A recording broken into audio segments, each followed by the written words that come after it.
अगर आप भी आने वाले दिनों में त्योहार पर घर जाने का सोच रहे हैं तो ये खबर आपके लिए है, क्योंकि रेलवे ने अपने कई पुराने नियमों में बदलाव किया है।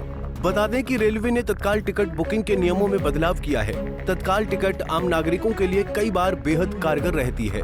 अगर आप पहले टिकट करना भूल जाते हैं तो तत्काल टिकट के माध्यम से टिकट ली जा सकती है। ऐसे में अब रेलवे इन नियमों में बदलाव करने जा रहा है।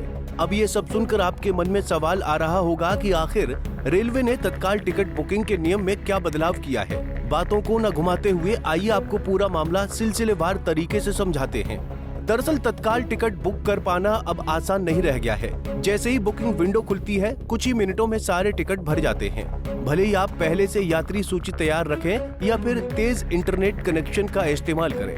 अक्सर ऐसा होता है कि शुरुआत में ऐप या वेबसाइट पर टिकट उपलब्ध दिखते हैं, लेकिन जब तक बुकिंग पूरी होती है तब तक आपका टिकट वेटिंग लिस्ट में चला जाता है।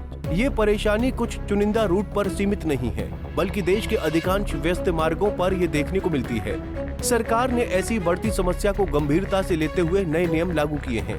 इन नियमों के जरिए पारदर्शिता और निष्पक्षता लाने का प्रयास किया जा रहा है, ताकि जरूरतमंद लोगों को तत्काल टिकट सही तरीके से मिल सके।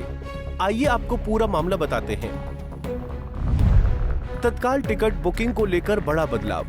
भारतीय रेलवे तत्काल टिकट बुकिंग को लेकर एक बड़ा बदलाव करने जा रहा है। रेलवे बोर्ड की ओर से सभी जोनल रेलवे को भेजे गए निर्देशों के अनुसार 1 जुलाई 2025 से तत्काल टिकट केवल उन्हीं यात्रियों को मिलेंगे जिनका IRCTC अकाउंट आधार कार्ड से वेरीफाई होगा। इसका मतलब है कि यदि आप IRCTC की वेबसाइट या मोबाइल ऐप से तत्काल टिकट बुक करना चाहते हैं, तो आपका आधार कार्ड आपके IRCTC अकाउंट से लिंक होना अनिवार्य होगा। इसके अलावा 15 जुलाई 2025 से एक और नियम लागू होगा, जिसके तहत तत्काल टिकट बुक करते समय आधार से जुड़ा OTP डालना जरूरी होगा।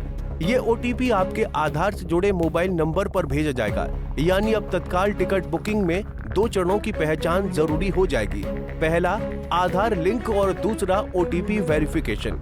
इसके अलावा रेलवे ने टिकट एजेंटों पर भी सख्ती की है।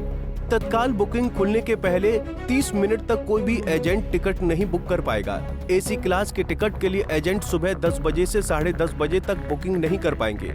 नॉन AC क्लास के लिए ये समय 11 से 11:30 बजे तक तय किया गया है। रेल मंत्रालय ने CRIS यानी central for railway information system और IRCTC को निर्देश दिए हैं कि वो इन नए नियमों को लागू करने के लिए अपने सिस्टम में जरूरी तकनीकी बदलाव करें। CRIS रेलवे के लिए IT सिस्टम तैयार करता है, जबकि IRCTC टिकटिंग सेवाओं की जिम्मेदारी संभालता है। रेल मंत्रालय की इस पहल का मकसद तत्काल टिकट बुकिंग प्रक्रिया को अधिक पारदर्शी और सुरक्षित बनाना है। आधार आधारित सत्यापन लागू होने से फर्जी बुकिंग पर रोक लगेगी, जिससे वास्तविक यात्रियों को टिकट मिलने की संभावना बढ़ेगी और बुकिंग का समय भी अधिक उपलब्ध रहेगा। बहरहाल सरकार के इस कदम के बाद आम नागरिकों के लिए राहत हो सकती है। बीते कई महीनों से रेल प्रशासन एकदम हाई अलर्ट पर है। ऐसे में आधार से तत्काल टिकट बुकिंग को लिंक करना सरकार का एक मास्टर स्ट्रोक साबित हो सकता है। खैर, एक सच ये भी है कि इंतजाम के बाद भी कई यात्री इन इंतजामों की धज्जियां उड़ाते पाए गए हैं। ऐसे में अब सरकार का ये मास्टर स्ट्रोक सही साबित होगा या नहीं, ये तो अब आने वाला समय बताएगा। लेकिन इन सभी बातों में एक बात तो तय है कि अगर प्रशासन का ये फैसला सही साबित होता है तो ये रेलवे के लिए बेहद खास उपलब्धि होगी। Bureau report, Punjab Kesari TV. हमसे जुड़े रहने के लिए हमारे YouTube चैनल को सब्सक्राइब करें और नई वीडियो की नोटिफिकेशन के लिए बेल आइकॉन को दबाएं।